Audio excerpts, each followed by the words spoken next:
Christian വോയിസിൻ്റെ പുതിയൊരു എപ്പിസോഡിലേക്ക് ഏവർക്കും സ്വാഗതം. ഇന്ന് എന്നോടൊപ്പം ഉള്ളത് നാട്ടിൽ നിന്നും അമേരിക്കയിൽ എത്തിയിരിക്കുന്ന സിസ്റ്റർ ജോവാന ചുങ്കപ്പാറയാണ്. അതോടൊപ്പം നമ്മുടെ തോമസ് ഐപ്പു സാറുമുണ്ട്. ഇന്ന് തോമസ് ഐപ്പു സാർ നടത്തി വരുന്ന ഒരു റിലീഫ് കോർണറിനെ പറ്റിയും സിസ്റ്റർ മെൻ്റൽ ഹെൽത്തിനെ പറ്റിയും ഇന്ന് നമ്മോട് സംവാദിക്കുന്നതാണ്. സാറെ നിങ്ങളൊന്ന് പരിചയപ്പെടുത്താമോ? എൻ്റെ പേര് തോമസ് ഐപ്പ്. ഞാനിവിടെ മദ്യാസക്തിയുള്ളവരുടെ ആസക്തിയായിട്ട് സ്ട്രഗിൾ ചെയ്യുന്നവർക്ക് വേണ്ടി അവരെ സഹായിക്കാൻ വേണ്ടി പ്രവർത്തിക്കുന്നു.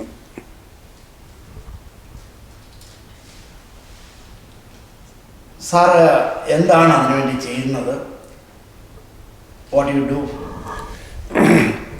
ഞാൻ പ്രത്യേകിച്ച് ചെയ്യുന്നതെന്ന് പറഞ്ഞാൽ, അമേരിക്കയിൽ പൊതുവെ സാമ്പത്തികമായിട്ടും സാമൂഹികമായിട്ടും വളരെ ഉന്നതമായ ഒരു നിലയിലാണ് മലയാളി ആൾക്കാർ പൊതുവെ ജീവിക്കുന്നത്. എല്ലാ സമ്പത്തും സൗകര്യങ്ങളും ഒക്കെ ഉണ്ടെങ്കിൽ തന്നെയും പലർക്കും മദ്യാസക്തിയാൽ ചില പ്രയാസങ്ങളൊക്കെ അനുഭവിക്കുന്നുണ്ട്. അത് വളരെ ചുരുക്കം പേർക്കേ ഉള്ളൂ. എൻ്റെ സ്വന്തം അനുഭവത്തിൽ നിന്നും അതിൽ നിന്ന് എങ്ങനെ മാറി നിൽക്കാം എന്നുള്ള ഒരു ട്രെയിനിങ് അല്ലെങ്കിൽ ഒരു ഗ്രൂപ്പ് കൗൺസിലിംഗ് പോലെ എൻ്റെ ജീവിതത്തിൻ്റെ അനുഭവത്തിൽ നിന്നും മറ്റുള്ളവരെ ഉപദേശിക്കുകയാണ് ഞാൻ ചെയ്യുന്നത്. അത് ഞാൻ വാട്സപ്പിൽ കൂടെയും ഒരു വാട്സപ്പ് ഗ്രൂപ്പുണ്ട്. ആ ഗ്രൂപ്പിൻ്റെ മെമ്പേഴ്സ് ആകുന്നവർക്ക് അതിൽ മെമ്പറാകാം. അപ്പോൾ ഞങ്ങളുടെ എല്ലാ ആഴ്ചയിലുള്ള മീറ്റിങ്ങിൽ പങ്കെടുക്കാം. അങ്ങനെ പങ്കെടുക്കുന്നവർക്ക് പേഴ്സണൽ കൗൺസിലിങ്ങും ഗ്രൂപ്പ് കൗൺസിലിങ്ങും ഒക്കെ കിട്ടും. അത് നടത്തുന്നത് തന്നെ വളരെ പ്രൊഫഷണലായിട്ടുള്ള ആൾക്കാരുടെ സഹായത്തോടു കൂടിയാണ്.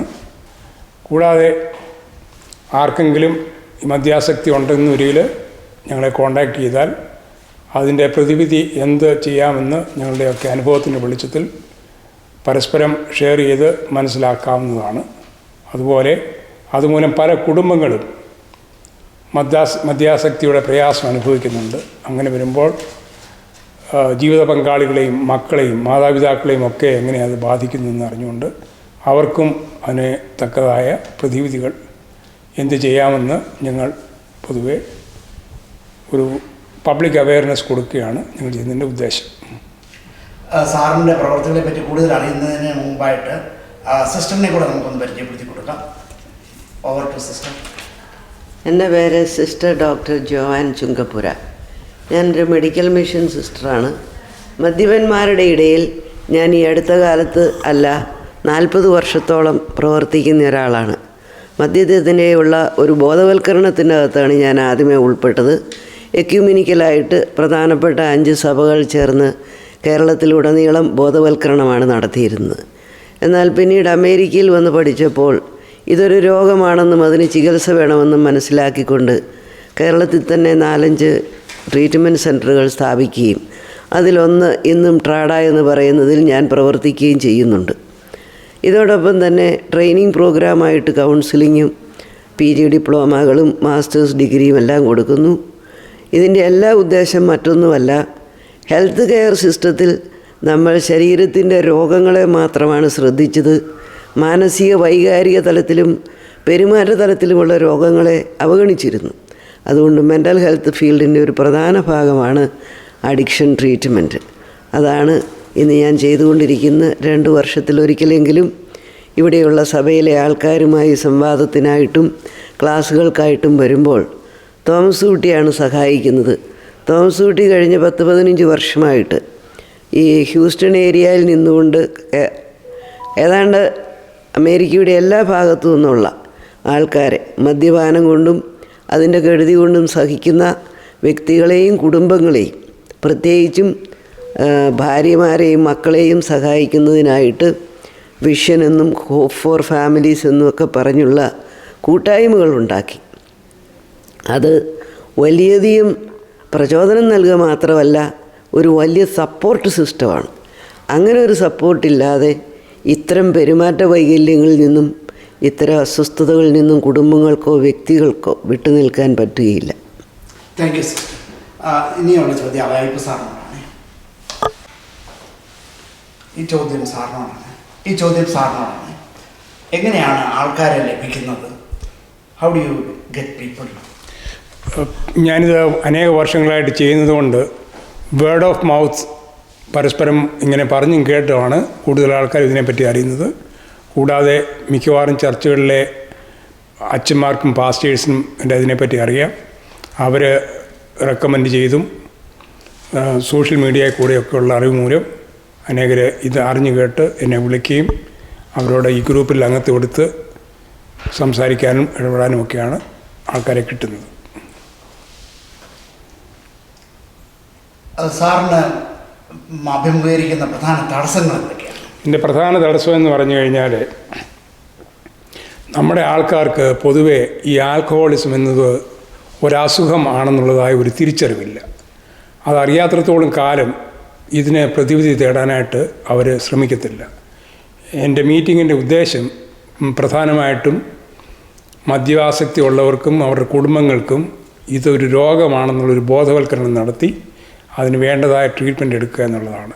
കാരണം അമേരിക്കയിൽ മെഡിക്കൽ സയൻസിൻ്റെ ക്ലാസിഫിക്കേഷൻ അനുസരിച്ച് ഇതൊരു രോഗമായിട്ട് കണക്കാക്കിയിരിക്കുന്നത് കൊണ്ട് ഇൻഷുറൻസിൻ്റെ പരിരക്ഷ എല്ലാവർക്കും കിട്ടും. അത് നമുക്കെല്ലാവർക്കും ഇൻഷുറൻസ് ഉണ്ട് അമേരിക്കയിൽ. അത് അറിഞ്ഞുകൊണ്ട് എല്ലാവരും അതിൻ്റെ അഡ്വാൻറ്റേജ് എടുക്കണമെന്ന് അറിയിക്കാൻ കൂടിയാണ് ഈ മീറ്റിംഗ് കൊണ്ട് ഉദ്ദേശിക്കുന്നത്. ഈ സേവനത്തിന് ജനങ്ങളിൽ നിന്ന് എന്തെങ്കിലും പ്രതിഫലം സാർ സ്വീകരിക്കാറുണ്ടോ? അതിൻ്റെ ആവശ്യമുണ്ടോ? എനിക്ക് ഇവിടെ ലൈസൻസ്ഡ് ഉള്ളവർക്ക് മാത്രമേ എന്തെങ്കിലും തരത്തിലുള്ള വേതനങ്ങൾ ഇതിനകത്തുനിന്ന് ഫീസോ ഒക്കെ ചാർജ് ചെയ്യാനൊക്കെ ഉള്ളൂ. എന്നെ സംബന്ധിച്ചിടത്തോളം എനിക്ക് എൻ്റെ ജീവിതം തന്നെ ഒരു വലിയ അനുഗ്രഹവും സമ്പത്തുമായിട്ട് എനിക്ക് ദൈവം തന്നതാണ്. അതുകൊണ്ട് എൻ്റെ ജീവിതം തന്നെ ഒരു സാക്ഷ്യമായിട്ട് ആർക്കെങ്കിലുമൊക്കെ ഇതിൽ നിന്ന് രക്ഷപ്പെടണമെന്ന് ആഗ്രഹമുണ്ടെന്നൊരിക്കൽ എനിക്കറിയാവുന്നതും എൻ്റെ അനുഭവം വളരെ ഫ്രീ ആയിട്ട് എല്ലാവർക്കും സൗജന്യമായിട്ട് എത്തിച്ചു കൊടുക്കുക എന്നുള്ളതാണ് എൻ്റെ ഉദ്ദേശം. Thank you. ഇനിയും സിസ്റ്ററിനോടുള്ള ചോദ്യമാണ്. സിസ്റ്റർ, ഈ തോമസ് അയ്യപ്പ സാർ ചെയ്യുന്ന ഒരു സേവനത്തെ പറ്റി സിസ്റ്റർ അറിയാമല്ലോ.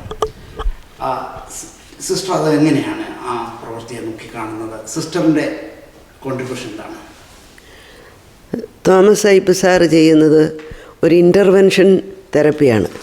ഇൻ്റർവെൻഷൻ എന്ന് പറഞ്ഞാൽ ഇത് രോഗമാണെങ്കിൽ പോലും അവനവൻ ഇത് അംഗീകരിക്കുന്നില്ല എങ്കിൽ ആ രോഗത്തിനൊരു പ്രതിവിധിയോ ചികിത്സയോ തേടുകയില്ല. ഇനി ചികിത്സ തേടിയാൽ തന്നെയും അവൻ്റെ കുടുംബാംഗങ്ങൾ ഇത് മനസ്സിലാക്കുന്നില്ല എങ്കിൽ അതിന് ഒരു ഫോളോ അപ്പോ സപ്പോർട്ട് ഗ്രൂപ്പിൻ്റെ അകത്ത് പോകേണ്ട ആവശ്യകതയോ പറഞ്ഞു കൊടുക്കുകയില്ല.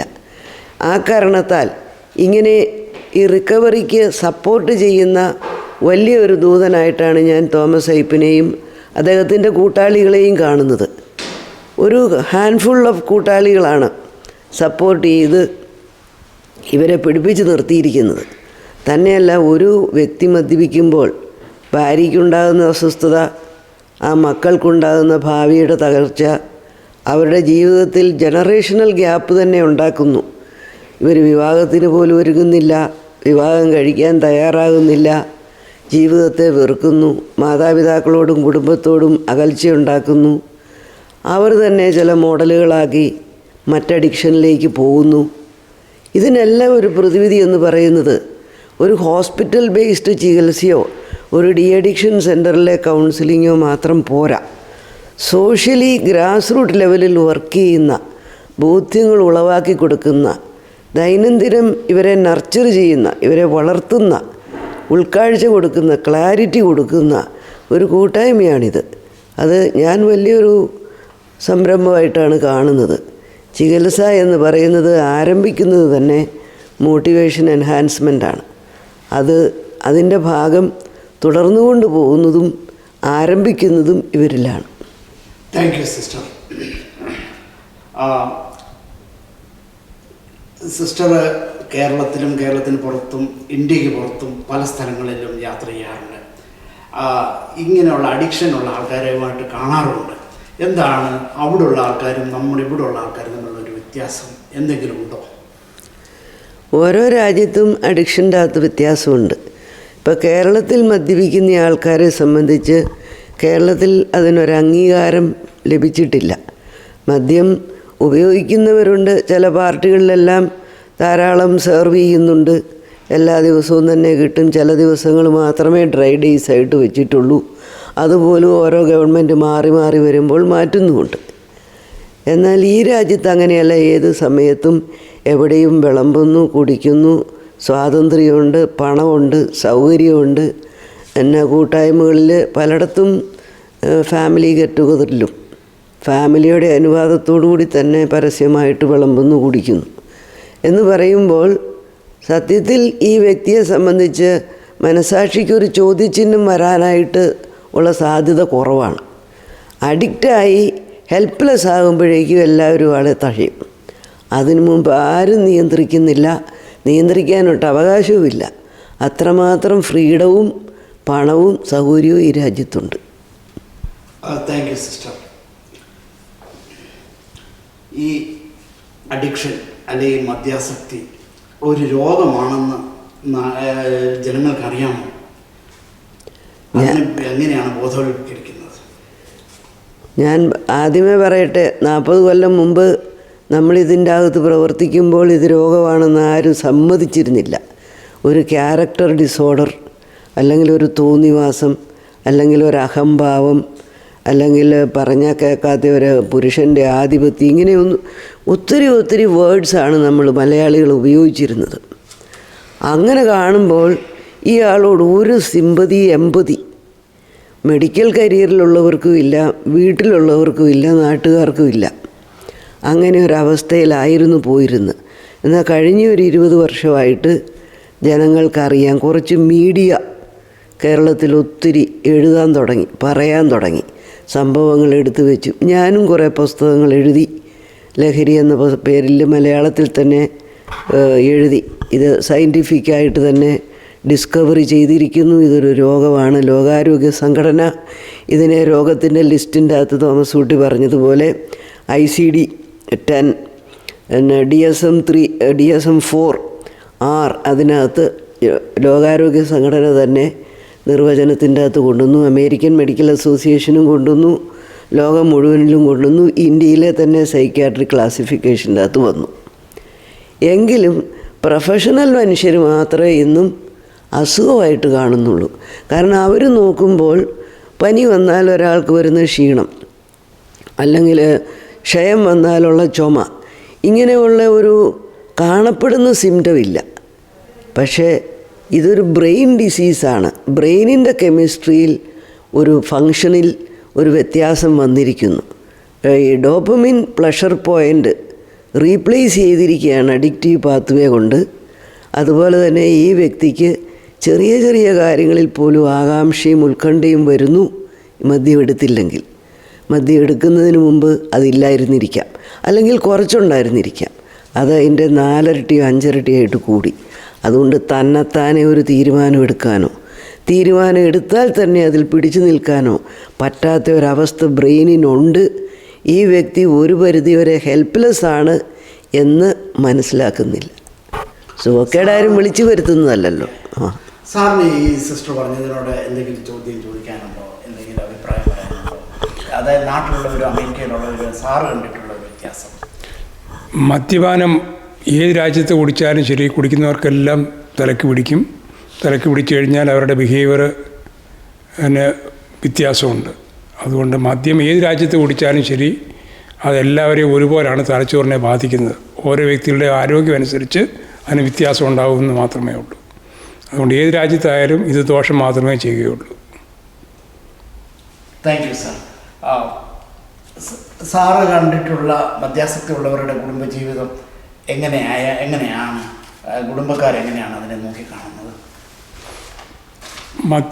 മദ്യം കുടിക്കുന്നവർക്ക് അത് കിട്ടാൻ വേണ്ടി അവരെന്തും ചെയ്യും. കാരണം ആസക്തിയുടെ അങ്ങേയറ്റം ആയിക്കഴിയുന്ന അവസ്ഥയിൽ അവർക്ക് മദ്യം കൂടാതെ ജീവിക്കാനായിട്ട് സാധിക്കില്ല. പക്ഷെങ്കിൽ അന്നേരം ഏറ്റവും കൂടുതൽ പ്രയാസം അനുഭവിക്കുന്നത് അവരുടെ ജീവിത പങ്കാളികളാണ്. അവരാകുന്നത് ശ്രമിച്ചു നോക്കും ഏതെങ്കിലും തരത്തിൽ ഈ പ്രിയപ്പെട്ടവനെ എങ്ങനെയെങ്കിലും രക്ഷപ്പെടുത്താനായിട്ട്. പക്ഷേ അവരുടെ കോപ്പറേഷനും അവരെ ഇത് കൺവിൻസ് ചെയ്യാനും ഒക്കെ, പ്രത്യേകിച്ച് നമ്മുടെ മലയാളി സമൂഹത്തിലെ ആണുങ്ങളുടെ ആ ഒരു സ്വഭാവ രീതി, മേൽക്കോയ്മ ഒക്കെ ഉള്ളത് അവരെ പിന്തിരിപ്പിക്കുക ചെയ്യുന്നത്. അതുകൊണ്ട് ഏറ്റവും കൂടുതൽ അനുഭവിക്കുന്നത് പറഞ്ഞു കഴിഞ്ഞാൽ സ്ത്രീകളാണ്. മിക്ക കുടുംബങ്ങളിലും അനാരോഗ്യകരമായ ഒരു കുടുംബ പശ്ചാത്തലമാണ് ഈ മദ്യപാനം മൂലം ഉണ്ടാകുന്നത്. തന്നെയല്ല, അത് പുറത്ത് പറയാനായിട്ട് മനുഷ്യർ മടിക്കും. കാരണം കുടുംബത്തിൻ്റെ പ്രസ്റ്റീജ്, പിള്ളേരെ കല്യാണം കഴിപ്പിക്കണം, പിന്നെ മാനം, ഇതെല്ലാം ഓർത്തുകൊണ്ട് ഇത് എല്ലാം ഒതുക്കത്തിൽ ആരും അറിയാതെ കൊണ്ടുപോകണം എന്നുള്ളതാണ് ആഗ്രഹം. പക്ഷേ എന്ത് സംഭവിക്കുമെന്ന് പറഞ്ഞു കഴിഞ്ഞാൽ അവസാനം എല്ലാം നിലയ്ക്കുമ്പോൾ പിന്നെ കൈയും കാലോട്ട് അടിക്കും. എന്തെങ്കിലുമൊക്കെ ചെയ്തേ പറ്റുള്ളൂ. അന്നേരമാണ് എന്നെ പലരും വിളിക്കുന്നത്, എന്നാ ചെയ്യണമെങ്കിലെന്നും പറഞ്ഞ് വിളിക്കുമ്പോൾ എങ്ങനെയെങ്കിലും ട്രീറ്റ്മെൻറ്റ് കൊണ്ടുപോകണം, എന്നാൽ മാത്രമേ നമുക്ക് എന്തെങ്കിലും തരത്തിൽ അവർക്ക് ഹെൽപ്പ് ചെയ്യാൻ പറ്റുള്ളൂ. അഡിക്ഷൻ ഒരു അസുഖമാണെന്ന് മനസ്സിലാക്കാനാണ് പ്രയാസം. എല്ലാവരുടെയും വിചാരം എനിക്കെപ്പോഴും നിർത്താം, പക്ഷേ അത് നടക്കത്തില്ല. കാരണം നമ്മുടെ ബ്രെയിൻ എപ്പോഴും നമ്മളെ ഇങ്ങനെ നിർബന്ധിച്ചുകൊണ്ടിരിക്കും. ഗീവ് മീ മോർ, അങ്ങനത്തെ ഒരു ആസക്തിയാണ് ഈ ബ്രെയിൻ മൂലം ബ്രെയിനിലുണ്ടായിരിക്കുന്നത്. Thank you. സിസ്റ്റർ ജോനിൻ്റെ അനുഭവം എന്താണ്? ഇത് കുടുംബത്തിൽ ഇത് ഉണ്ടാക്കുന്ന ഒരു പ്രതിഫലനം? താമസൂട്ടി പറഞ്ഞതുപോലെ തന്നെയാണ്. ഈ ഒരു മദ്യപാനം എന്ന് പറയുന്ന രോഗം ഒരു കുടുംബ രോഗം തന്നെയാണ്. കാരണം ഈ വ്യക്തിയുടെ പെരുമാറ്റ ശൈലികൾ മാറുമ്പോൾ കുടുംബത്തിൻ്റെ ആശയവിനിമയം, അതായത് ഇൻറ്റിമസി, ആഴത്തിലുള്ള സംഭാഷണം, ആരോഗ്യത്തോടെ ബോധത്തോടെ ഇരിക്കുന്ന പ്രസൻസിങ്, സാന്നിധ്യം ഇല്ലാതാകുന്നു. ഏറ്റവും മനുഷ്യനെ ബുദ്ധിജീവിയാക്കുന്നത് അവൻ്റെ സാന്നിധ്യമാണ്. ആ സാന്നിധ്യം പ്രയോജനമില്ലാതായി മാറുമ്പോൾ എങ്ങനെ ബന്ധം നിലനിൽക്കുന്നു? ബന്ധമില്ല. ആളാ വീട്ടിൽ എപ്പോഴോ വന്ന് കയറുന്നു. ഇനി പണം ഉണ്ടെങ്കിൽ പണം എവിടെ നിന്നെങ്കിലും ബാങ്ക് വഴി എത്തുന്നു. മിക്കവാറും കടത്തേലാകും, ബിസിനസ് അല്ലെങ്കിൽ ജോലി തകരാറിലാകും. കൂടാതെ യാതൊരു വിധത്തിലും കുട്ടികൾക്ക് ഒരു മോഡലാകാൻ പറ്റാതെ വരും. അപ്പോൾ ഒരു അധ്വാനശീലം, ഒരു ടൈം ടേബിൾ, സെൽഫ് റെസ്പെക്റ്റ്, പ്രാർത്ഥനാ ജീവിതം, മൂല്യം, മതവിശ്വാസം പലതും നോക്കുമ്പോൾ എല്ലാം തന്നെ പൊഴിഞ്ഞു പോകുന്ന ഒരവസ്ഥയിലേക്കാണ് മദ്യപൻ്റെ ജീവിതം പോകുന്നത്. ഈ മിക്കവാറും ഭാര്യമാർ ക്രോണിക് ഡിപ്രഷൻ്റെ അകത്തോട്ട് പോകും. മദ്യത്തോട് ചേർന്ന് നിന്നാണ് ആത്മഹത്യ ലോകം മുഴുവനിലും ഉണ്ടായിരിക്കുന്നത്. ആത്മഹത്യയുടെ ഒരു പ്രധാന ഘടകം ഡ്രഗ് ആൻഡ് ആൽക്കഹോളാണ്. ഈ മദ്യത്തിൻ്റെ ആസക്തി ഇതെങ്ങനെയാണ് നമ്മൾ മനസ്സിലാക്കേണ്ടത്? അതേഴ്സ് എങ്ങനെയാണ് മനസ്സിലാക്കേണ്ടത് ഇതിൻ്റെ ആസക്തിയാണെന്ന്? അതിൻ്റെ ലക്ഷണങ്ങൾ? ഏതൊരാസക്തിക്കും സൈക്കോളജിക്കൽ കാരണങ്ങൾ കാണാം. സൈക്കോളജിക്കൽ കാരണങ്ങൾ കൊണ്ട് ആസക്തി മാത്രമല്ല വേറെ എന്ത് തകരാറുകൾ വേണേൽ വരാം. പക്ഷേ ആസക്തി എന്ന് പറയുന്ന രോഗത്തിന് പ്രത്യേകത ഇതാണ്. ഇതിലേക്ക് പോയി കഴിയുമ്പോൾ മറ്റ് ഇൻട്രസ്റ്റുകളെല്ലാം തീർന്നു. ഫോക്കസ് മുഴുവൻ എപ്പോൾ കുടിക്കാം, ആരുടെ കൂടെ കുടിക്കാം, എപ്പോൾ കുടിസാധനം കിട്ടും, എന്തേരെ കുടിക്കാം, കുടിക്കാൻ പണം മാറ്റി വെക്കുക, അതിനുള്ള കണക്ഷൻസ് ഉണ്ടാക്കുക, അതിനായിട്ടുള്ള സാമൂഹിക ഇടപാടുകൾ നടത്തുക. അങ്ങനെ ഫോക്കസ് മുഴുവൻ ഇമോഷണൽ എനർജി, ഇൻ്റലക്ച്വൽ എനർജി, എല്ലാ കണക്കുകൂട്ടലും ടൈമും മണിയും ഒരു വ്യക്തിയുടെ മുഴുവനും പൊസസ് ചെയ്യപ്പെടുകയാണ്, ഒരു പിശാചുബാധ പോലെ. ഇത് മാത്രമെന്നുള്ള ശ്രദ്ധയിലേക്ക് മാറുന്നതാണ് സൈക്കോളജിക്കലി ആസക്തി തുടങ്ങിയിരിക്കുന്നു. രണ്ടാമത്, ഏത് കെമിക്കൽസും ഒരു പരിധിയിൽ കൂടുതൽ എടുത്തു കഴിയുമ്പോൾ ശരീരത്തിന് ചേരാത്തതായ ഈ കെമിക്കൽസ് ഞരമ്പുകളെയാണ് ബാധിക്കുന്നത്. ഞരമ്പെന്ന് പറയുന്നത് തലച്ചോറിലാണ് കൂടുതലെങ്കിലും ശരീരത്തിൻ്റെ പല ഭാഗത്തു നിന്നാണ് തലച്ചോറ് അതിൻ്റെ എനർജി സ്വീകരിക്കുന്നത്. ഇങ്ങനെയുള്ള വസ്തുക്കൾ ഉപയോഗിച്ച് കഴിയുമ്പോൾ എത്ര ബുദ്ധിയും കഴിവുമുള്ള നല്ല മനുഷ്യർ അവരല്ലാതായി മാറുന്നു. പേഴ്സണാലിറ്റി ചേഞ്ച് വരുന്നു. മൂന്നാമത്, ഇതിനകത്തെ ഈ കെമിക്കൽസ് ശരീരത്തിൻ്റെ പ്രധാനപ്പെട്ട അവയവങ്ങളായ വൃക്കകളും ലിവറും ഹാർട്ടും എല്ലാത്തിനെയും ബാധിക്കുന്നു. പിന്നെ എല്ലാ ഹോർമോൺസിൻ്റെയും തകരാറ്. പിന്നെ വളരെയധികം നമ്മളെ ബാധിക്കുന്നത് മെമ്മറി വളരെയധികം പോകുന്നുണ്ട്.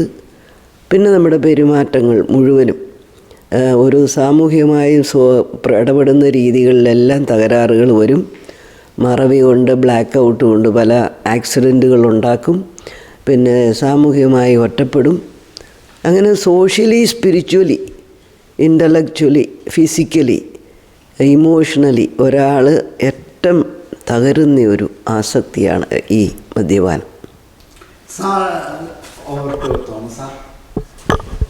സാർ അമേരിക്കയിൽ കാണുന്ന അല്ലെ സാർ സർവീസ് പ്രൊവൈഡ് ചെയ്യുന്ന ആൾക്കാരുടെ ഈ ആസക്തി എങ്ങനെയാണ് മനസ്സിലാക്കുന്നത്? ആസക്തി മനസ്സിലാക്കുന്നതെന്ന് പറഞ്ഞു കഴിഞ്ഞാൽ അത് മനസ്സിലായില്ല. ആസക്തിയുടെ ലക്ഷണങ്ങൾ? ആസക്തിയുടെ ലക്ഷണം പറഞ്ഞു കഴിഞ്ഞാൽ ഇവിടെ പ്രത്യേകിച്ച് അമേരിക്ക, എൻ്റെ അടുത്ത് ഞാൻ പരിചയപ്പെടുന്ന മിക്കവാറും ആൾക്കാർ ഇത് കുടിച്ചിട്ട് ഏതെങ്കിലുമൊക്കെ ഇടകൊടുത്ത് ചെന്ന് ചാടിയിട്ട് രക്ഷപ്പെടാനായിട്ട് സാധ്യമല്ലാതെ വരും എന്ന് പറഞ്ഞാൽ കുടുംബത്തിലെ പ്രശ്നങ്ങൾ കൂടുമ്പോൾ, എല്ലാ വാതിലും അടയുമ്പോൾ, ഇനി എന്തോ ചെയ്യണമെന്ന് അറിയാതെ വരുമ്പോൾ ആരെങ്കിലും പറഞ്ഞ് ഞാനിങ്ങനെ പ്രവർത്തിക്കുന്നതെന്ന് അറിഞ്ഞിട്ട് എന്നെ വിളിക്കുക, എന്നെ കോൺടാക്റ്റ് ചെയ്യും. അങ്ങനെയാണ് ഞാൻ ഇവരുമായിട്ട് ഇടപെടുന്നത്. അങ്ങനെയാണ് എല്ലാ വർഷവും എല്ലാ കേസസും അങ്ങനെ തന്നെയാണ് സംഭവിക്കുന്നത്. അതായത് അതിൻ്റെ ഏറ്റവും എൻഡ് ഫേസിലാണ് സാറ് മീറ്റ് ചെയ്യുന്നത്? അതെ, മിക്കവാറും. അന്നേരം അവരുടെ ലൈഫ് എല്ലാം, ജോലി, ലൈഫ്, വായു, ആക്സിഡൻസ് എല്ലാം സംഭവിക്കും. മനുഷ്യർക്ക് മദ്യപാനം കൊണ്ട് നഷ്ടമേ മൊത്തം ജീവിതത്തിൽ ഉണ്ടാവുകയുള്ളൂ. നഷ്ടത്തിൻ്റെ ഒരു പട്ടിക തന്നെയാണ്. അതിൻ്റെ മൂർധന്യാവസ്ഥയിലാണ് രക്ഷ തേടാനായിട്ട് ആഗ്രഹിക്കുന്നത്. ഈ സാറ് ഇപ്പം കുറേ പേഷ്യൻസിനെ ട്രീറ്റ് ചെയ്തിട്ടുണ്ടാവും, അല്ലെ ഇപ്പം ഓൺഗോയിങ് ആയിരിക്കും. ഇതെല്ലാം ഒരേ നേച്ചറാണോ?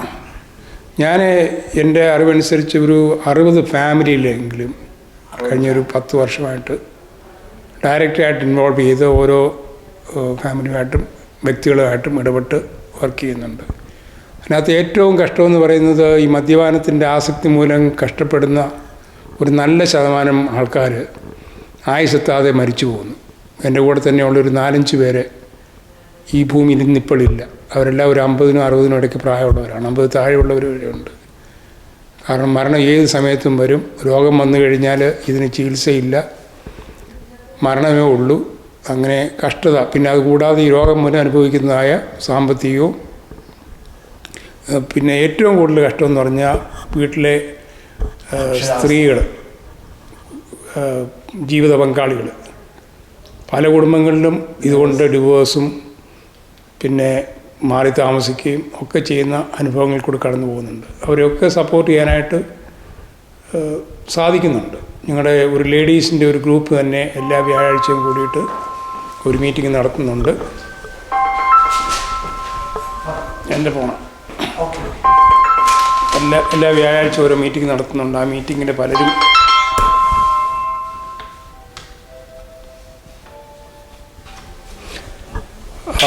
അമേരിക്കയുടെ പല സിറ്റികളിൽ നിന്നും സൂമിൽ കൂടെ എല്ലാ വ്യാഴാഴ്ചയും വൈകിട്ട് മീറ്റിംഗ് നടത്തുന്നുണ്ട് 8 മണിക്ക്.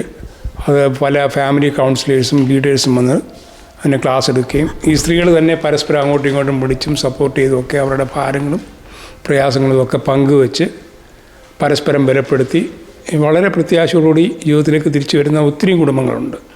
അതിനകത്ത് വളരെ സന്തോഷമുണ്ട്. താനും സാറ് ഇതിൻ്റെ ഡി അഡിക്ഷൻ സെൻ്ററിലൊക്കെ എത്തിക്കാനുള്ള ഹെൽപ്പ് ചെയ്യാറുണ്ടോ ഈ ആൾക്കാർ? തീർച്ചയായിട്ടും. ഇവിടെ ഹ്യൂസ്റ്റണിൽ അറിയുന്നവർ അമേരിക്കയിൽ ഇവിടെ ഉണ്ടെങ്കിലും ശരി, അവിടുത്തെ എല്ലാ ഡി അഡിക്ഷൻ സെൻ്ററിൽ കൊണ്ടുപോയി ചെയ്യാനുള്ള എല്ലാ സൗകര്യങ്ങളും ചെയ്യുന്നുണ്ട്. അതുപോലെ തന്നെ ഈ ടോക്സിക്കായിട്ട് നമ്മുടെ ശരീരത്തിലുള്ളതായ ഇത് കളയാനായിട്ട് ഡീറ്റോക്സ് എന്ന് പറഞ്ഞ രീതിയുണ്ട്. അങ്ങനെ ഡീറ്റോക്സ് ചെയ്യാനുള്ള ആ ഫെസിലിറ്റി കൊണ്ടുപോകും. അതുകൂടാതെ റീഹാബ് സെൻറ്റേഴ്സുണ്ട്. ഞാൻ 3-4 സെൻറ്റേഴ്സുമായിട്ട് അടുത്ത് വർക്ക് ചെയ്യുന്നുണ്ട്. അവിടെ അവരെ പരിചയപ്പെടുത്തും, അവിടെ കൊണ്ടുപോയി സഹായിക്കും. എനിക്കറിയാവുന്ന ഏത് രീതിയിലും ഞാൻ ഹെൽപ്പ് ചെയ്യും. സിസ്റ്ററിൻ്റെ ട്രീറ്റ്മെൻറ്റ് മെത്തേഡ് എങ്ങനെയാണ് ഇതിൻ്റെ ഒരു എൻ ഫേസിൽ കണ്ടുമുട്ടുന്ന ആൾക്കാർക്ക്? അത് അമേരിക്കൻ മെത്തേഡ് തന്നെയാണ് ഫോളോ ചെയ്യുന്നത്. കാരണം ഇതിന് ഏറ്റവും നല്ല ട്രീറ്റ്മെൻറ്റ് അമേരിക്കയിൽ തന്നെയാണ് ആരംഭിച്ചത്. അതിനു മുമ്പ് ആരും തന്നെ ഇതിനെ ട്രീറ്റ് ചെയ്തത് പ്രോപ്പറായിട്ടല്ല. സൈക്യാട്രിക് യൂണിറ്റിലിട്ട് മരുന്ന് കുത്തിവെച്ച് പിടിച്ചു കെട്ടി വയലൻസിന് ഉള്ള മരുന്ന് കൊടുക്കുന്ന ഒരു രീതിയേ ഉണ്ടായിരുന്നുള്ളൂ ലോകത്ത്. ആ ഒരു സ്റ്റേജിൽ നിന്ന് മാറ്റി പുതിയൊരു മെത്തഡോളജി അമേരിക്കയിലാണ് തുടങ്ങുന്നത്. 1936 ബിൽ ആൻഡ് ബോബ് എന്ന് പറയുന്ന ഒരു ഡോക്ടറും വ്യവസായിയും കൂടെ തുടങ്ങി വെച്ച ഒരു കൂട്ടായ്മയാണ് ആൽക്കഹോളിക്സ് അനോണിമസ്. അതിൻ്റെ 12 പടികൾ ഇഗ്നേഷ്യൻ മെത്തേഡ് ഓഫ് സ്പിരിച്വാലിറ്റിയാണ്. ദൈവം മുമ്പാകെ തൻ്റെ പവർലെസ്നെസ് സറണ്ടർ ചെയ്തുകൊണ്ട് ഒരു മാനസാന്തരത്തിലേക്ക് വരുന്ന ആത്മീയ പാതയാണ് ഇതിന് ഉപയോഗിക്കുന്നത്. അത് മിനസോട്ട എന്ന് പറയുന്ന ലോകത്തിലെ ഏറ്റവും വലിയ ട്രീറ്റ്മെൻറ്റ് സെൻ്ററാണ് ഹെയ്സൽഡൺ മോഡൽ. ആ മോഡൽ വന്ന് പഠിച്ചെടുത്ത് അത് ഇന്ത്യയിൽ അവതരിപ്പിക്കുന്നത് ഞാനായിട്ടാണ്. അതൊരു ഹോളിസ്റ്റിക് അപ്രോച്ചാണ്. മരുന്ന് കൊണ്ടല്ല ട്രീറ്റ് ചെയ്യേണ്ടത്, അല്ലെങ്കിൽ പേടിപ്പിച്ചും ഭീഷണിപ്പെടുത്തിയും ഒറ്റപ്പെടുത്തിയല്ല കൈകാര്യം ചെയ്യേണ്ടത്. ഇവരെ സൈക്യാട്രിക് യൂണിറ്റിലിട്ട് ബന്ധസ്ഥരാക്കിയിട്ട് അവൈലബിലിറ്റി ഇല്ലാതെ ട്രീറ്റ് ചെയ്യുകയല്ല വേണ്ടിയത്. ഇവരെ കൊണ്ട് തന്നെ ഇവരുടെ നിസ്സഹായതയെ ഏറ്റുപറയാൻ പഠിപ്പിക്കുന്ന, അങ്ങനെ ഒരു മാനസിക ആധ്യാത്മിക കുടുംബസഹിതമുള്ള ഒരു കൂട്ടായ്മയുടെ ഭാഗമായിട്ടുള്ള ട്രീറ്റ്മെൻറ്റ് അത് കേരളത്തിൽ നിന്നല്ല ഇന്ത്യയിൽ തന്നെ അവതരിപ്പിക്കാൻ എനിക്ക് സാധിച്ചു. അതാണ് കൊണ്ടുപോകുന്നത്. അല്ലെങ്കിൽ ഇതിന് ട്രീറ്റ്മെൻ്റ് ഉണ്ട്. മാനസിക രോഗത്തിൻ്റെ ട്രീറ്റ്മെൻറ്റ് പോലെ കുത്തിവെക്കുകയായിരുന്നു. പിന്നെ ഡീറ്റോക്സ് ചെയ്ത് ഇതിൻ്റെ ഇതെടുത്ത് കളയുക, അല്ലാണ്ട് ഒന്നും ചെയ്തിരുന്നില്ല. അത് വലിയൊരു കഷ്ടമായിട്ട് ഇത് പഠിച്ചു കഴിഞ്ഞപ്പോൾ എനിക്കും തോന്നും. സിസ്റ്ററിനോട് ഒരു ചോദ്യം കൂടെ ഉള്ളതേ, ഈ ആസക്തിയുമായിട്ട് മല്ലിടുന്ന അമേരിക്കൻ മലയാളികളോട് സിസ്റ്ററിന് എന്തെങ്കിലും ഒരു അഡ്വൈസായിട്ട് കൊടുക്കാനുണ്ടോ, അല്ലെങ്കിൽ അവരെ പാലിക്കേണ്ട എന്തെങ്കിലും? നമ്മൾ മലയാളികളോട് പറയാൻ ഉദ്ദേശിക്കുന്നത്, നമ്മൾ ദുരഭിമാനം തലയിൽ വയ്ക്കരുത്. ഏതൊരസുഖവും നമ്മൾ വിളിച്ചു വരുത്തുന്നതല്ല. ഒരു പരിധിവരെ ജനറ്റിക് ഡിസ്പൊസിഷനുണ്ട്, ഇമോഷണൽ ഡിസ്പൊസിഷനുണ്ട്, പിന്നെ സാഹചര്യങ്ങളുണ്ട്. അപ്പോൾ അവനവൻ്റെ പരിമിതികളും ബ്രോക്കൺനെസ്സും അംഗീകരിക്കണമെങ്കിൽ മറ്റുള്ളവരുടെ സഹായം കൂടെ വേണം. ഒരു കൂട്ടായ്മയിൽ പോയി ചെയ്യുക, ഒന്ന് മുട്ടുകയാണെങ്കിൽ അത് തുറന്നു കിട്ടും. അവരുടെ സപ്പോർട്ടോടുകൂടി നമ്മുടെ നാണക്കേടും നമ്മുടെ കുറ്റബോധവും, അല്ലെങ്കിൽ അവർക്ക് കുറ്റബോധമുണ്ട്, കാരണം കുടിക്കുന്നയാൾ കുടി തുടരാനായിട്ട് പങ്കാളിയെ കുറ്റപ്പെടുത്തിക്കൊണ്ടിരിക്കും. നീ പറഞ്ഞാൽ കേൾക്കുന്നില്ല, നീ കനട്ടുന്നു, നീ അധികാരം ചുമക്കുന്നു, നിൻ്റെ പട്ടിയാകാനോ വേലക്കാരനാകാനോ എന്നെ കിട്ടുകയില്ല, ഇങ്ങനെ പറഞ്ഞുകൊണ്ടാണ് കുടിക്കുന്നത്. അപ്പം ഭാര്യമാർക്കും കുറ്റബോധമാണ്, ഭയമാണ്. ഭർത്താവിൻ്റെ വീട്ടുകാരെന്നെ കുറ്റപ്പെടുത്തും, ഭർത്താവ് കുറ്റപ്പെടുത്തും, നാട്ടുകാർ കുറ്റപ്പെടുത്തും. ഇങ്ങനെയുള്ള ഭയം, കുറ്റബോധം, നാണക്കേട് മാറ്റണമെങ്കിൽ ഒരു കൂട്ടായ്മയെ പോയി മുട്ടി അവരുടെ ഹെൽപ്പോടുകൂടി കഴിയുന്നത് നേരത്തെ ആളെ ട്രീറ്റ്മെൻറ്റിലേക്ക് കയറ്റുക. ആയുഷ്കാല പ്രോസസ്സാണ് റിക്കവറി. ഏതൊരു തഴക്കദോഷവും എന്നും തിരിച്ചു വരും. ഈ അസുഖം ഒരിക്കൽ നമ്മളെ കീഴ്പ്പെടുത്തി കഴിഞ്ഞാൽ തലച്ചോറിന് ആ ടെൻഡൻസി ചിന്തയിലും ഭാവനയിലും കെമിക്കലിലും ഉണ്ട്. അതുകൊണ്ട് ഒരു കൂട്ടായ്മയുടെ സഹായത്തോടെ കൊണ്ടുപോകണം എന്നുള്ള ബോധവൽക്കരണം ഇങ്ങനെയുള്ള ഗ്രാസ് റൂട്ട് ലെവലിലുള്ള വർക്കിനെ പറ്റുള്ളൂ. പ്രൊഫഷണലി എനിക്ക് തോന്നുന്നില്ല അത് സാധാരണക്കാരുടെ ഇടയിൽ എത്തുകയില്ല. അതുകൊണ്ട് പള്ളികളാണെങ്കിലും മറ്റ് വോളണ്ടറി വർക്കേഴ്സാണെങ്കിലും ഇങ്ങനെ ഉള്ള കുടുംബങ്ങളെ ഒന്ന് മോട്ടിവേറ്റ് ചെയ്യാനും ഗ്രൂപ്പുമായിട്ട് കണക്ട് ചെയ്യാനും ഒരു സഹായം കൊടുക്കണം. ഇത് വാട്സപ്പ് ഗ്രൂപ്പാണ്, പക്ഷേ നന്നായിട്ട് ഇവർ പങ്കുവയ്ക്കുമ്പോൾ ഒരാളുടെ മോഡൽ മറ്റൊരാൾക്ക് പ്രചോദനമാകുന്നുണ്ട്. അവർക്ക് രക്ഷപ്പെടാൻ പറ്റുമെങ്കിൽ, അവരിത്രയും സമയം കൊടുത്ത് തൻ്റെ റിക്കവറിക്ക് പ്രാധാന്യം കൊടുക്കുന്നെങ്കിൽ എനിക്കും എൻ്റെ ആയുസ്സിന് പ്രാധാന്യം കൊടുക്കണം, എൻ്റെ ഇതിൽ നിന്ന് പുറത്തു വരാനായിട്ട് പ്രാധാന്യം കൊടുക്കണമെന്നുള്ള ഒരു ബോധ്യം വരും. കുടുംബാംഗങ്ങൾക്ക് ഒരു ബലം കിട്ടും. എനിക്കതാണ് പറയാനുള്ളത്. ഇതിലുള്ള ഒരു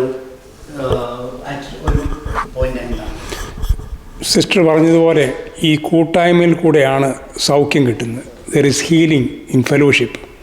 അപ്പം ഞാൻ നടത്തുന്നതെന്ന് പറഞ്ഞു കഴിഞ്ഞാൽ ഈ ആൽക്കഹോളിക്സിൻ്റെ അവരുടെ ഫാമിലിയുടെയും പെണ്ണുങ്ങളുടെയും പ്രത്യേകിച്ചും ആയിട്ടുള്ള 2 കൂട്ടായ്മകൾ എല്ലാ ആഴ്ചയിലും നടത്തുന്നുണ്ട്. ഈ വരുന്നവർക്കെല്ലാവർക്കും വളരെ എഫക്റ്റീവായിട്ടും ജീവിതത്തിൽ സന്തോഷവും കുടുംബജീവിതവും തിരിച്ചു കിട്ടുകയും പലർക്കും ഈ ആസക്തിയിൽ നിന്ന് മാറി നിൽക്കാനും സാധിക്കുന്നുണ്ട്. പലരും പരിപൂർണമായിട്ട് രക്ഷപ്പെട്ടിട്ടുണ്ട്, പലരും സ്ട്രഗിൾ ചെയ്യുന്നു. പക്ഷേങ്കിൽ കുടുംബത്തിലെ പല സ്ത്രീകൾക്കും പറഞ്ഞറിയിക്കാൻ വയ്യാത്ത സന്തോഷമുണ്ട്.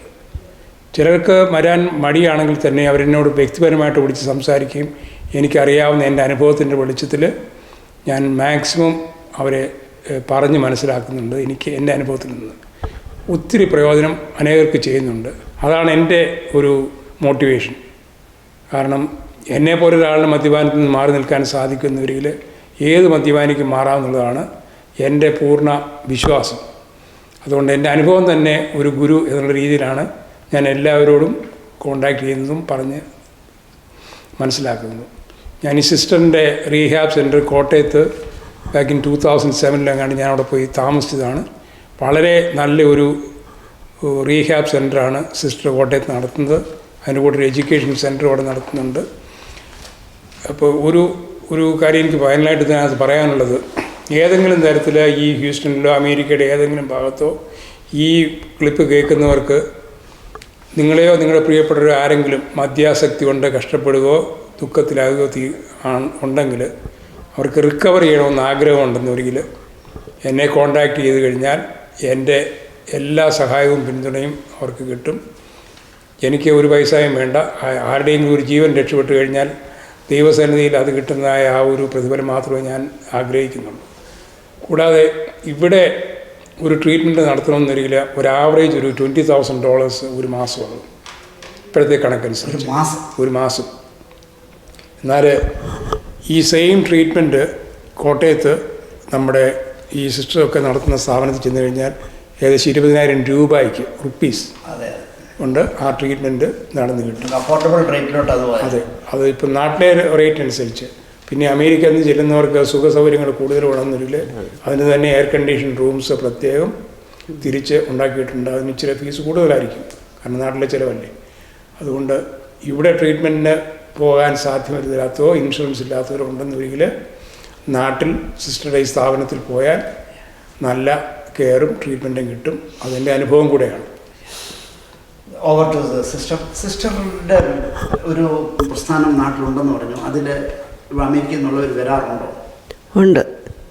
അമേരിക്കയിൽ നിന്ന് തോമസുകുട്ടി പറഞ്ഞു വിട്ടതും അല്ലാതെയും വന്നിട്ടുണ്ട്. പിന്നെ അവർക്കിപ്പോൾ ഈ തോമസുകുട്ടി പറഞ്ഞ പോലെ അവർക്ക് സാധാരണ മുറിയൊന്നും പോരാ. അതുകൊണ്ട് AC മുറി ഞാൻ ഉണ്ടാക്കിയിട്ടു. അപ്പോൾ ഇതിൻ്റെ ഈ പറഞ്ഞതിൻ്റെ ഇരട്ടിയാകും അപ്പം. അത് അത്രയേ ഉള്ളൂ. എന്നാലും അത് കൂടുതൽ വരുന്നില്ല. ട്രീറ്റ്മെൻറ്റ് നടക്കുന്നുണ്ട്. UK നിന്നും കാനഡയിൽ നിന്നും ഒക്കെ വരുന്നുണ്ട്. ഇവിടുത്തെ കണക്കനുസരിച്ച് നോക്കിയാൽ ഒരു $500 കൊണ്ട് അല്ലെങ്കിൽ ഒരു $1,000 മാക്സിമം നമ്മുടെ യാത്രയും യാത്രയുടെ ഈ ഇത് ഒരു തവണ മുക്തിയായി കഴിഞ്ഞ് വീണ്ടും തിരിച്ചു പോകാനുള്ള സാധ്യതയുണ്ടോ? സാധ്യതയുണ്ട്. ഒരു 60% പേരെ പിടിച്ചു നിൽക്കുന്നുള്ളൂ. ഈ പറഞ്ഞതുപോലെ ഒരു ആയുഷ്കാല ക്രേവിങ് ഇത് തലച്ചോറിൽ വന്നിട്ടുണ്ട്. പിന്നെ വളരെ സെൻസിറ്റീവാണ് ഇവരുടെ ബ്രെയിന്. ഈ ഇങ്ങനെ കെമിക്കൽസ് എടുത്തത് കൊണ്ട് തന്നെ ഡോപ്പമിന് ഒത്തിരി വേരിയേഷൻ വരുന്നൊരു കെമിക്കൽ സിസ്റ്റം തലച്ചോറിൽ മാറിപ്പോയിട്ടുണ്ട്. അതുകൊണ്ട് തന്നെ ഇവർക്ക് ഫാമിലിയുടെ സപ്പോർട്ടും റിക്കവറിയുടെ ഒരു ഗ്രൂപ്പ് സപ്പോർട്ടും വേണം. അത് ഞങ്ങൾ പറഞ്ഞു കൊടുക്കും. അങ്ങനെ പോകാത്തവരാണ് റിലാപ്സ് ചെയ്യുന്നത്. സാറ് എത്ര % ആൾക്കാരെ നമുക്ക് റെഫർ ചെയ്യാൻ പറ്റുന്നുണ്ട് സിസ്റ്ററിലോട്ട്? അങ്ങനെ എന്തെങ്കിലും കണക്കുകളുണ്ടോ? ഞാൻ ഈ വരുന്നവരോടെല്ലാം പറയും, എങ്ങനെയെങ്കിലും നിങ്ങൾ ട്രീറ്റ്മെൻറ്റ് എടുത്തേ പറ്റുള്ളൂ. കാരണം സ്വന്തം ബുദ്ധി കൊണ്ട് പറ്റത്തില്ല. അപ്പോൾ വരുന്നവരോടെല്ലാം പറയും, ഇവിടെ തന്നെ ട്രീറ്റ്മെൻറ്റ് സെൻറ്റേഴ്സ് ഉണ്ട്. ഞാനിവിടെ പലയിടത്തും കൊണ്ടുപോയിട്ടുണ്ട്. നിങ്ങൾക്ക് ഇത് വരികയെന്നൊരിക്കൽ ഇന്ത്യയിൽ പോ, കേരളത്തിൽ പോ, നമ്മുടെ മലയാളം ഫുഡും കിട്ടും, മലയാളം കൾച്ചറുമാണ്, പിന്നെ അവിടുത്തെ രീതികൾ നമുക്ക് ചേർന്നതാണ്.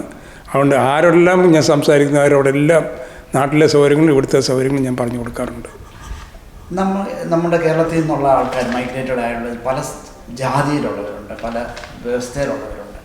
ഈ ഒരു അഡിക്ഷനിൽ എല്ലാവരും ഒരുപോലാണോ, അതോ ഏതെങ്കിലും മതത്തിൻ്റെ ഇതിൻ്റെ അത് കൂടുതൽ ഇൻവോൾവ്മെൻ്റ് ഉള്ളതായിട്ട് കാണുന്നുണ്ടോ? മദ്യാസക്തി മനുഷ്യർക്ക് എല്ലാവർക്കും മതത്തിന് യാതൊരു ബന്ധവുമില്ല.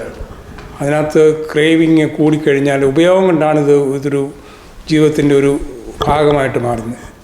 അതാര് കുടിച്ചാലും അതിൻ്റെ അഡിക്ഷനായി തീർന്നു കഴിഞ്ഞാൽ അതിന് ജാതിയും മതവും പ്രായവും ഒന്നും ഒരു വ്യത്യാസമില്ല.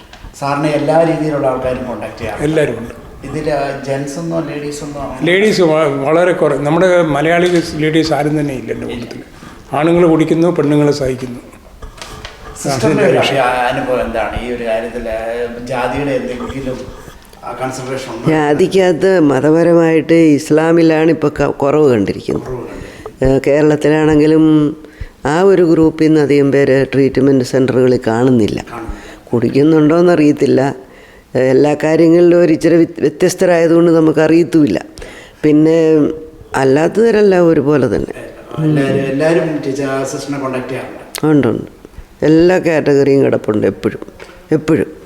അതിനകത്ത് വ്യത്യാസമൊന്നുമില്ല. പിന്നെ ഈ പറഞ്ഞ പോലെ സ്ത്രീകൾക്ക് കുടിക്കാനുള്ള സാഹചര്യം കുറവായതുകൊണ്ട്, എന്നാലും ഇപ്പോൾ കേരളത്തിൽ കുറേ പേരുണ്ട് കേട്ടോ, അധികം ഇല്ലേലും ഉണ്ട്. ഈ മദ്യം അല്ലാതെ വേറെ എന്തെങ്കിലും ഇപ്പം മദ്യമല്ല, ചെറുപ്പക്കാർ വരുന്നവരെല്ലാം MDMA എടുക്കുന്നത്. MDMA അഡിക്ഷൻ കേരളത്തിലുണ്ട്. പിന്നെ അത് ഇന്ത്യയിൽ എവിടെയോ ഉൽപ്പാദിപ്പിക്കുന്നുണ്ട്, അതേ വേറെ എവിടെ നിന്നോ വരുന്നതായിരിക്കാം, അതുണ്ട്. പിന്നെ സിഗരറ്റ് അതും ഇപ്പോൾ ഒത്തിരിയുണ്ട്. ഇതൊന്നും ലീഗലി അനുവദിച്ചിട്ടില്ല എങ്കിലും ആമസോൺ വഴി ഇതിലെയൊക്കെ വരുത്തുന്നുണ്ട്. ചെറുപ്പക്കാർ ഉപയോഗിക്കുന്നവരുമുണ്ട്, ആണും പെണ്ണും ഉണ്ട്. നമ്മുടെ അമേരിക്കയിലുള്ള ജനതകളുടെ പോപ്പുലേഷനിലെ ഈ മദ്യം അല്ലാതെ വേറെ എന്തെങ്കിലും യങ്സ്റ്റേഴ്സിൻ്റെ കയ്യിലൊക്കെ ഒത്തിരിയും ഡ്രഗ്സും അത് ഇതൊക്കെ ഉണ്ട്. പക്ഷേ അതിനെപ്പറ്റി എനിക്ക് ഒരു ഐഡിയ ഇല്ല. യങ്സ്റ്റേഴ്സിനുണ്ട്. യങ്സ്റ്റേഴ്സിന് വരുന്ന ഇത് പറയും ഈ അഡിക്ഷൻ ഏതാണെങ്കിലും ഒരു അസുഖമാണ്. അപ്പോൾ അതിന് ട്രീറ്റ്മെൻറ്റൊക്കെ മിക്കവാറും ഒക്കെ ഒന്ന് തന്നെയാണ്. അവരെയും ഞാനും ഇതുപോലെ ഹെൽപ്പ് ചെയ്യുന്നുണ്ട്. സാർ, ഈ അഡിക്ഷൻ്റെ ഹെൽപ്പ് അല്ലാതെ വേറെ എന്തെങ്കിലും സൊസൈറ്റിക്ക് എന്തെങ്കിലും ഹെൽപ്പ് ചെയ്യാറുണ്ടോ? എന്തെങ്കിലും അതർ സർവീസുകളുണ്ടോ? ഇല്ല, പ്രത്യേകിച്ചൊന്നുമില്ല. ഒന്നുമില്ല. സിസ്റ്റർ ഈ കാര്യങ്ങൾ പറഞ്ഞാൽ ഇതിൽ അഡിക്ഷൻ മെൻ്റൽ ഹെൽത്തിൻ്റെ ഭാഗമാണ്. എങ്കിലും അഡിക്ഷൻ മാത്രമല്ല, ഇപ്പോൾ സൂയിസൈഡ് കേരളത്തിൽ കൂടിയത് കൊണ്ട് ഡയറക്റ്റ്ലി മെൻ്റൽ ഹെൽത്തിലോട്ടും കൂടെ പോകുന്നുണ്ട്, പ്രത്യേകിച്ചും ചെറുപ്പക്കാരുടെ ഇടയിൽ. അതിനൊരു കാരണം കേരളത്തിൽ ഒത്തിരി സാഹചര്യങ്ങൾ കുറവുന്നു.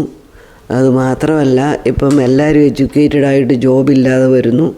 പിന്നെ ഹൈ കോമ്പറ്റീഷനാണ് കേരളത്തിൽ. ആ കോമ്പറ്റീഷൻ മനസ്ഥിതി കേരളത്തിലെ കൾച്ചറിൽ വല്ലാണ്ട് കൂടിപ്പോയി, പണ്ടുള്ളതുപോലല്ല. ആ കോമ്പറ്റീഷൻ കൾച്ചറിൻ്റെ അകത്ത് ഒത്തിരി യുവജനങ്ങൾക്ക് അപകർഷതാബോധവും ശൂന്യതാബോധവും പരാജയബോധവും ഒക്കെ വന്നിട്ട് ആത്മഹത്യയിലേക്ക് പോകുന്നുണ്ട്. മെൻ്റൽ ഹെൽത്ത് ഫീൽഡും കൂടെ ഉണ്ട്. എന്തെങ്കിലും അഡീഷണൽ കമൻറ്റ് ഈ ഒരു വിസിറ്റിൽ സിസ്റ്ററിന് പറയാനുണ്ടോ? എനിക്ക് പറയാനുള്ളത്, തോമസ് കുട്ടി തുടങ്ങി വെച്ചിരിക്കുന്നതിനകത്തെ കൂട്ടായ്മകൾ പോലെയുള്ളത് ലോക്കലി എല്ലാവരും തുടങ്ങുകയാണെങ്കിൽ ഈ ഓൺലൈൻ മാത്രമല്ലാണ്ട് അവർക്ക് കുറച്ചുകൂടെ ഡയറക്റ്റ് സപ്പോർട്ട് കിട്ടിയേനെ. കാരണം ഒരാളെ ഒരു ട്രീറ്റ്മെൻറ്റിന് കൊണ്ടുപോകണമെങ്കിൽ മിക്കവാറും ഭാര്യമാർക്ക് തന്നെയോ വീട്ടുകാർക്ക് തന്നെയോ പറ്റത്തില്ല. കേരളത്തിലാണെങ്കിൽ പഞ്ചായത്തിൽ നിന്നോ ഇടവകളിൽ നിന്നോ അയൽവക്കത്തു നിന്നോ ചാർച്ചക്കാരിൽ നിന്നോ സപ്പോർട്ട് കിട്ടുന്നുണ്ട്. ഇങ്ങനെ വേറൊരു രാജ്യത്ത് താമസിക്കുമ്പോൾ കൂട്ടായ്മകളില്ലെങ്കിൽ ഈ സമൂഹത്തിൽ വന്നവർ അധ്വാനിച്ചുണ്ടാക്കിയ പണം, കുടുംബം, അത് തകരുക എന്ന് പറയുന്നത് ഒരു വലിയൊരു ചലഞ്ചാണ് ഇന്നിവിടെ. അത് എനിക്ക് എന്നെ സംബന്ധിച്ചിടത്തോളം ഇവിടെ ഹ്യൂസ്റ്റണിൽ, പ്രത്യേകിച്ച് അമേരിക്കയിൽ തന്നെ പല അച്ഛന്മാരും പാസ്റ്റേഴ്സും അവർക്കറിയാവുന്ന പ്രശ്നങ്ങളുള്ളവരെ എൻ്റെ അടുത്ത് റെഫർ ചെയ്യാറുണ്ട്. ഞാൻ അവരോട് സംസാരിക്കാറും എനിക്കറിയാവുന്ന മാർഗ്ഗങ്ങളും പറഞ്ഞു കൊടുക്കാറുണ്ട്. അങ്ങനെ പലരും എൻ്റെ കൂടെ വന്നിട്ടുണ്ട്. ഇതൊരു വേർഡ് ഓഫ് മൗത്ത് ആണ് കൂടുതലും ഇതിന് പബ്ലിസിറ്റി ഉള്ളത്. ആരായാലും എങ്ങനെ ആയാലും ഇതൊരു അഡിക്ഷൻ ആയതുകൊണ്ട് ട്രീറ്റ്മെൻറ്റ് നേടിയിരിക്കണം, എന്നാൽ മാത്രമേ അതിനകത്ത് നമുക്ക് രക്ഷപ്പെടാൻ സാധിക്കുകയുള്ളൂ. പിന്നെ എൻ്റെ ഫോൺ നമ്പർ തന്നു കഴിഞ്ഞാൽ ഇതിനകത്ത് എൻ്റെ ഫോൺ നമ്പർ 713-779-3300. എപ്പോൾ വിളിച്ചാലും ഞാൻ എടുക്കാം, അല്ലെന്നൊരു മെസ്സേജ് കിട്ടാൽ മതി. I will call dum back. കാരണം ആരെങ്കിലും ഇതിനകത്ത് നിന്ന് രക്ഷപ്പെടണമെന്ന് താല്പര്യമുണ്ടെന്നൊരിക്കൽ ട്രീറ്റ്മെൻറ്റ് എടുത്തു കഴിഞ്ഞാൽ നമ്മളെക്കൊണ്ട് രക്ഷപ്പെടാൻ സാധിക്കും എന്നുള്ളതാണ് എൻ്റെ അനുഭവം. അതുകൊണ്ടാണ് ഞാൻ ഇത്രയും താല്പര്യമായിട്ട് ഇത് ചെയ്യുന്നത്. സാറിന് ഹ്യൂസ്റ്റണിൽ നിന്നും ടെക്സാസിൽ നിന്നും അല്ലാതെ വേറെ ഉണ്ട്. Houston, Chicago, Dallas, Florida, New York, അങ്ങനെ പല സ്ഥലങ്ങളിൽ നിന്നും എനിക്ക് എന്നെ ആൾക്കാർ വിളിക്കുന്നുണ്ട്.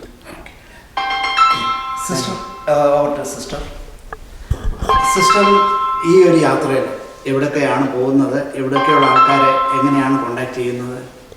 ഞാൻ ഫിലഡൽഫിയയിൽ തങ്ങിയിരുന്നു. അതുപോലെ തന്നെ ഹ്യൂസ്റ്റൺ, ഇനി ഷിക്കാഗോ, തിരിച്ച് ന്യൂയോർക്കിൽ നിന്നാണ് പോകുന്നത്. ഇവിടെ എല്ലാം കുടുംബങ്ങളെ കൗൺസിലിംഗ് വഴി സഹായിക്കാൻ പറ്റി. അധികവും തോമസ് കുട്ടി വഴിയുള്ള കോണ്ടാക്റ്റ് കൊണ്ട് more than a dozen people എനിക്ക് ഹെൽപ്പ് ചെയ്യാൻ പറ്റിയിട്ടുണ്ട്. അവരുടെ കുടുംബാംഗങ്ങളെയും ഹെൽപ്പ് ചെയ്യാൻ പറ്റിയിട്ടുണ്ട്. Thank you so much. എന്തെങ്കിലും ആഡ് ചെയ്യാനുണ്ടോ? എന്തെങ്കിലും ഈ ഇന്നത്തെ മീറ്റിങ്ങിൻ്റെ കൺക്ലൂഷൻ? നാട്ടിൽ വരുമ്പോൾ സിസ്റ്ററെ പോയി കാണാം. ഇവിടെ ആവശ്യക്കാർക്ക് എന്നെ കോണ്ടാക്ട് ചെയ്താൽ തോമസ് കുട്ടി കണക്ട് ചെയ്ത് തരുന്നുണ്ട്. ഉവ്വ. Thank you so much. Houston വോയിസിനോട് സഹകരിച്ചതിന് ഒത്തിരി ഒത്തിരി സന്തോഷം. Thank you so much. Thank U.